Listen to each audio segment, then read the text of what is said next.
Yo, what is up, YouTube? It's your boy Dontimtv. Welcome back to my YouTube channel. Please, if you're new to this channel, make sure you subscribe and give my videos a thumbs up. Drop a comment below and follow me on Instagram. Today, I'm gonna be telling you guys the 15 money mistakes you need to avoid in your 20s. Trust me, this video is gonna help you away into your money management. You need to start planning. So, with that being said, please stick around. Let's budge into the video. Now, the first one on my list is spending more than you earn. A lot of youths are facing this challenge to spend more than you earn. Now, I'm going to tell you what you really want to do to avoid spending more than you earn. Now, you need to set a budget on how you want to be spending your money. You don't just blow everything into the air when you start getting your paycheck. You need to budget yourself very well so that you don't spend more than you earn. Now, the second one on my list is not tracking your money. A lot of people don't track what comes in and what goes out. You only knows about what comes in, then you start spending, and start spending. No, you need to track how the money goes out, not only how the money comes in.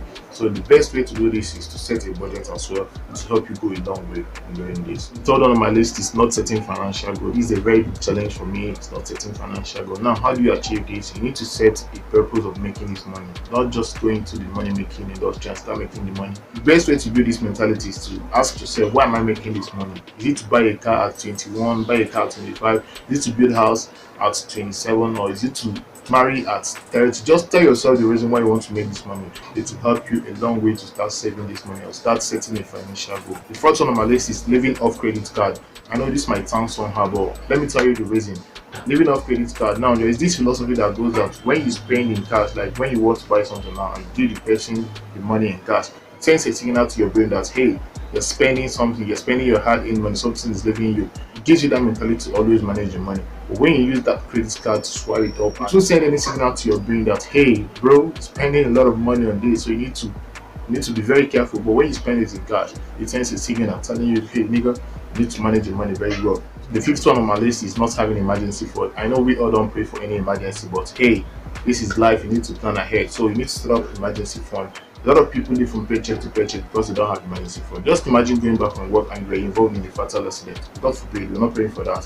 What exactly are you gonna do? You need to take yourself to the hospital. You need to take care of your car if you have any. You need to take care of stuff. Just imagine now you got a quick notice from your landlord that you're living in the next month. What are you gonna do? You need emergency fund. So if you don't have any emergency fund, start now to start saving. Start now to set it up. It will help you. Now, the sixth one on my list is telling yourself a financial lies. Now, let me explain what I mean by telling yourself a financial lie.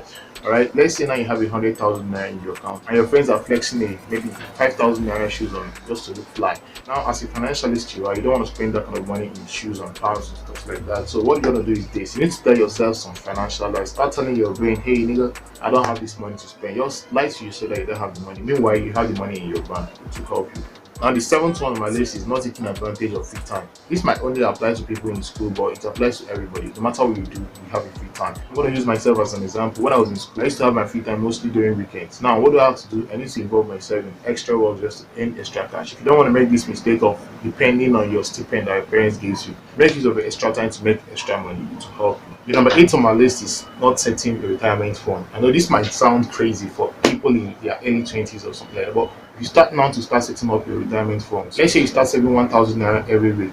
Now, in 365 days, you might have saved up to 52,000 naira. Now, take it up to 10 years. That's 520,000 naira. 520,000 naira is a huge amount of money. Now, take it up to maybe 20 years, or just start now. Start now. Don't take it back. Don't mind my calculations, but start now to start saving at least $1,000 every week or every month, depending on what comes in. The ninth one on my list is not taking calculated risk. Now, a lot of opportunities pop up almost on a daily basis. Now, you might be the first to know about the opportunity. Now, you start calculating, what if I lose my money? What if this discount? What if a lot of what if will start coming to your mind? Now, as a businessman, you are, as a financialist, you are, be the best to give it a try. Just take a calculated risk. Let's say you should just go and bamboo all your money and everything goes. No, you need to sit down and analyze down. Take calculated risk. Be the first to try it out.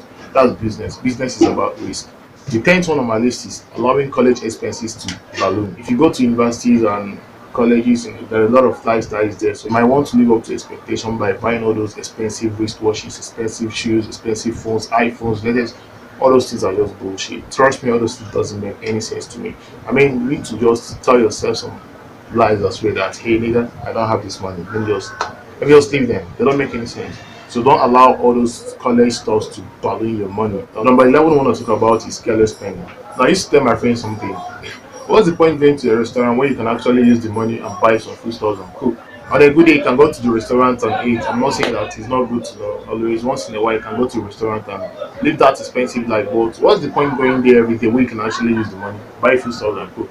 So I don't really go to restaurants and I don't really go to some things that will help just balloon my money. So I just how to keep it minimal. Buy those things, cook on your own and eat. If you don't know how to cook, you can invite me. I will cook. You will pay. That's it.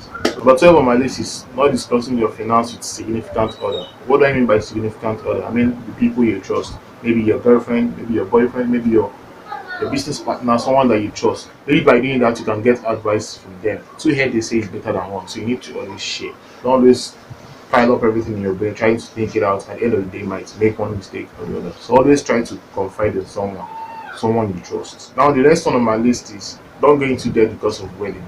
Now, if you're due for marriage, nobody will tell you that you're due for marriage. Your pockets alone will tell you that you're due for marriage. So what I'm advising is this: don't try and go and borrow money to impress your friends that hey, you're having an expensive wedding. No, those it doesn't make sense. It doesn't make sense at all. So don't go into debt because you want to impress someone or maybe because you want to marry, you're in a hurry to marry, you go and borrow money and stuff. No, don't do that. Don't punish someone's daughter. It's not good. It's not good. So avoid all those expensive lifestyle. If you really have it, you can go ahead and spend it, but don't go into debt doing that. That's it. It will help you. Now the last one on my list is this: starting a family without financial plan. It's disaster, bro. I mean, how can you just take someone's daughter without having a financial plan? Now you might be earning 1,000 naira in a month, which is a very good amount of money, but that's not financial plan. You need to set some goals. You can find a mentor, someone that will mentor you on how to plan yourself. Don't just take someone's daughter and punish her. Maybe they think 100,000 naira in a month to give you 1.2 million, which is good, but there is a way you manage your money. Don't be surprised you have that huge paycheck and still you live from paycheck to paycheck. It happens. So find a mentor, find a tutor that will help you manage yourself financially. It will help you in your marriage. I think I'll bring this video to an end here. Trust me, if you apply all these things I just listed, it's gonna make a very huge impact in your finance. It will help you to grow financially. So with that being said, I think this is the end of the video. Please, if you're new to this channel, make sure you subscribe. Join the family. I do drop video on a daily basis. Give my videos a thumbs up, like this video, and drop a comment below. If you have any video idea you'd like me to do, maybe finance, real estate, entrepreneurship, any money related topic, just drop it in the comment. I'll make a very deep research about it and then update you guys. See you guys in my next video, and don't forget to follow me on Instagram at Dontimtv. Peace.